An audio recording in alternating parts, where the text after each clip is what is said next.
आज से हम नियम लेते हैं कि जितना बन सकेगा हम दूसरों को सुख देंगे। अगर कोई हमें कष्ट देगा तो जहाँ तक भगवान सामर्थ्य दिए मैं सहूंगा। अगर भगवत धर्म के विरुद्ध होगा तो फिर भगवान जैसा आदेश करेंगे वैसा करूंगा। अगर वहाँ आवश्यकता पड़ी तो अपने प्राण समर्पित कर दूंगा, धर्म की रक्षा करूंगा। और जब कहीं गिरो तो वहाँ गिरे मत पड़े रहो, तुरंत खड़े हो रहे, कुछ नहीं बिगड़ा। इस बार फिसल गए, वैसे दौड़ लगाएंगे निकल जाएंगे, फिर गिर गए, फिर कुछ नहीं। 1000 बार गिरेंगे तो भी कदम प्रभु की तरफ ही बढ़ेंगे। सारा खेल इस मन को मारना है प्यारे। बाहर से डंडे की मार सह सकते हो, बाहर से आप पिटाई सह सकते हो, मन की पिटाई नहीं सह सकते हो। साधक वही जो मन की मार सह जाए और मन को मारे। शत्रु पक्ष की वार सह जाए, वार करने में चूके ना तो विजय श्री को प्राप्त होता है। जिसे ब्रह्मचर्य रहना है, 2 समय भोजन हल्का या 1 बार भरपेट, 24 घंटे में पर्याप्त ब्रह्मचारी के लिए। बलवान बनो, तुम दूसरों के आगे घुटने टेकने की जगह दूसरों को घुटने टेकवाओ। इतने भजन करो, इतना तप करो, इतने नियम में रहो कि दूसरा तुम्हारे सामने झुके, तुम्हें झुकने की जरूरत नहीं।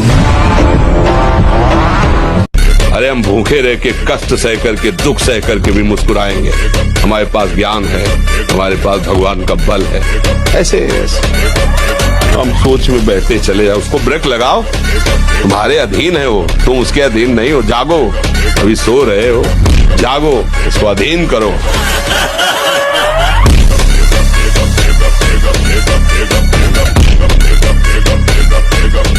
जब इस लोक के किसी भी भोग का आकर्षण उपासक के अंदर नहीं रहता, तब दैवी आकर्षण उपस्थित होता है। पूज्य पादुरिया बाबा के पास ऐसी देव सुंदरियां स्वर्ण की थालों में विभिन्न प्रकार के खाद्य पदार्थ लेकर, और बाबा मुझे स्वीकार करो, भोग स्वीकार करो, भाग पड़े बाबा।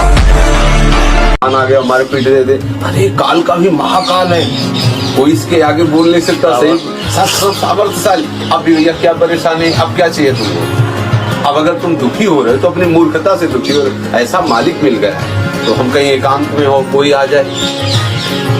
मोक्ष ये ब्रह्मचर्य प्रदान करता है, ये मुक्ति दाता है। बीज बहुत ही अनमोल वस्तु है जो पैसे से किसी भी तरह खरीदी नहीं जा सकती। इसी के बल से आप देवता बन सकते हैं, इसी के बल से आप ब्रह्मा बन सकते हैं, इसी के बल से आप ब्रह्म स्वरूप होकर मुक्त हो सकते हैं। हर बात को सह जाना, तास्तिक स्वभाव। जितना सहनशील होगा उतना बड़ा वो भक्त बनेगा। जब कोई इस मार्ग में चलता है तो उसके सामने इस बात की परीक्षा है, तुम कितना सह सकते हो। जब आपको बुरा लगना ही बंद हो जाएगा तो आपको भगवान परमानंद प्रदान करेंगे। वीरों की बात सुनो तो जय गिर चरण दे हनुमंता, चले सुगा पाताल तुरंता। जिम अमोघ रघुपति कर बाना, यही बात चले हनुमाना। बाल ब्रह्मचारी हनुमान। किस बात के लिए घबरा रहे हो? तुम्हारा क्या चला जाएगा जो तुम घबरा रहे हो? क्या चला जाएगा? ये तुम्हारा था नहीं जिसे तुम अपना माने हो। माया का था, माया में है, वो वैसे बदलता रहता है। तो इस खेल को खेल की तरह देखो, सत्य मत मानो। हे अपने हृदय को कोमल मत कर। मोह मदिरा का पान करके पूरे जीवन को नष्ट करा देने वाली ये माया अपने आकर्षण में बांधकर तुम्हारा मानव देह नष्ट कर देगी। मत करना कोमल हृदय, वज्र के समान कठोर हृदय कर ले। राग का त्याग कर। अगर गृहस्थी में तो सबको भगवत स्वरूप मानकर नाम जप करते हुए, जो भी आपके पास ईश्वर है पूरे परिवार की सेवा करते हुए भगवत समर्पण कर दो। राग मत करो। जो है उपासक को चाहिए कि जब सैकड़ों बार भोग के रोकेगा तो सैकड़ों दिन रोना पड़ेगा, तब जाके कहीं ठीक होगे। उसका पाप भी बन गया, उसका अभ्यास बन गया, उसका स्वाद मिल गया, बहुत समय लगेगा। और पहली बार में ही यदि रोक लिया तो ऐसे चट से निकल जाओगे। इसलिए भोग की आकांक्षा उत्पन्न होने पर उपासक को पहली वृत्ति में ही रोक लेना चाहिए। तो हे नाथ, हम बुरे हैं पर आपके हैं, और आपको चाहे जहां हो हम पकड़े रहेंगे, और आप चाहो ये मेरा दास कहलाता है, ऐसा गलत नहीं होना चाहिए, तो हमें सुधार देना। मैं आपका हूं। जब हम वो नहीं छोड़ पा रहे तो हम ये कैसे छोड़ सकते हैं? वो आपके गले पड़ गए, अब जहां जाएंगे घसीटेंगे आपको भी।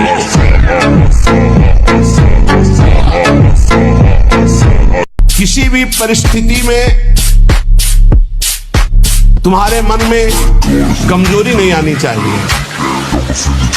केवल एक निश्चय कर लो, आप हमारी जिंदगी की कोई परवाह नहीं। अभी अभी तुम्हारा वो भयंकर रूप आ जाएगा कि जिस गली से निकलोगे लोग अंदर घुस जाएंगे। क्यों? आपने निर्भयता स्वीकार की।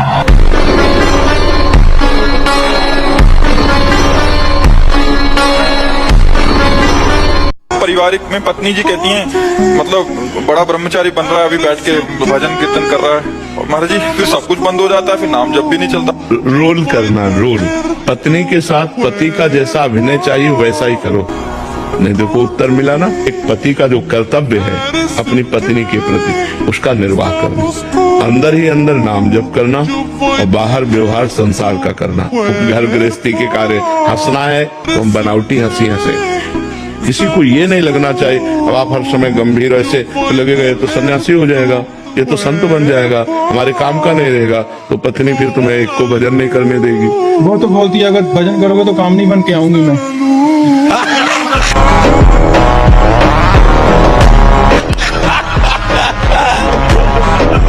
ये और अगर तुम ठीक अभिनय करोगे तो अर्धांगिनी बन के रहेगी। ठीक कहा। अधिक गर्म जल से स्नान करना ब्रह्मचारी के लिए हानिकारक है। गीजर का बहुत ठंडी है वो ऐसा लगता है तो एक नॉर्मल जल कर लीजिए कि ठंडा भी है और ठंडा नहीं भी है। धुआं उठ रहा है गर्मा गर्म, ये नहीं, गर्म जल से ही स्नान करेंगे तो आप बहुत कमजोर हो जाएंगे। ये बात समझिए, ये सब सुखद सामग्री नहीं है जो आप समझ रहे हो। प्रकृति का सीधे वार सहने की सामर्थ्य शरीर में तुम्हारे आएगी तो स्वाभाविक ब्रह्मचर्य पुष्ट होने लगेगा और उत्साह बढ़ने लगेगा। तुम्हें सुंदर रूप चाहिए, आराधना करो, नाम जप करो, बड़े सुंदर हो जाओगे। देखो सुंदरता किसे कहते हैं? हृदय के आकर्षण को सुंदरता कहते हैं। सबके हृदयों को आकर्षण कर ले उसे सुंदर कहते हैं। जैसे मान लो स्त्री स्वरूप सुंदर है तो पुरुष स्वरूप को एक साल में आप बदल जाओ। एक साल में चेहरा बदल जाएगा, जीवन बदल जाएगा। नाम जप करो, आध्यात्मिक शक्ति बढ़ाओ, व्यायाम करो, शुद्ध भोजन करो, शारीरिक शक्ति बढ़ाओ, अभी आप बलवान बन जाओ। बलवान कौन है? दूसरा गाली दे रहा, आप सह गए उसे बलवान कहते। उसके थप्पड़ मार दिया उसे बलवान नहीं कहते। बल आप में क्षमा है तो आप बलवान हैं। काम को आप जीत रहे हैं, आप बलवान हैं। लोभ को आप जीत रहे हैं, आप बलवान हैं। दूसरा कोई बीमार पड़ा है, आप उसको सेवा कर रहे हैं, कोई चाह नहीं, ये आप बलवान हैं। निर्बल आदमी नहीं कर सकता। आज हम सब निर्बल होते जाते हैं। क्या? अपने सुख के लिए। बस हमारा शरीर सुखी है, दूसरे को छुरी से काट दो, कोई मतलब की बात। जो ब्रह्मचर्य का नाश करता है, देखने से इस बदसूरत नजर आने लगेगा, चाहे जितना गोरा हो, चाहे जितना ऊपर से चिकनाहट लगाए हो। बोले प्रभु के बिना पत्ता नहीं हिलता, तो मैं जो पापाचरण व्यभिचार नीच काम करता हूं प्रभु कराते हैं, तो प्रभु की ही कृपा से अगर वो हो रहा है तो उनकी ही कृपा से नरक भी बना है। ज्यादा चतुराई करोगे तो चतुर शिरोमणि से निकल नहीं पाओगे, वो ऐसे फंसा देंगे। से हमारे शरीर पर, हमारे चरित्र पर, हमारे धर्म पर कोई प्रहार करे, फिर हमको ये सूत्र नहीं लगाना कि हमें सह जाना है। कोई भी दोष, शुक्र, शनिचर, राहु, केतु, कुछ किसी की ताकत नहीं कि भगवान के नाम जप करने वाले का बाल बांका भी कर सकते। कौन ऐसा पैदा हो गया कि भगवान के विरुद्ध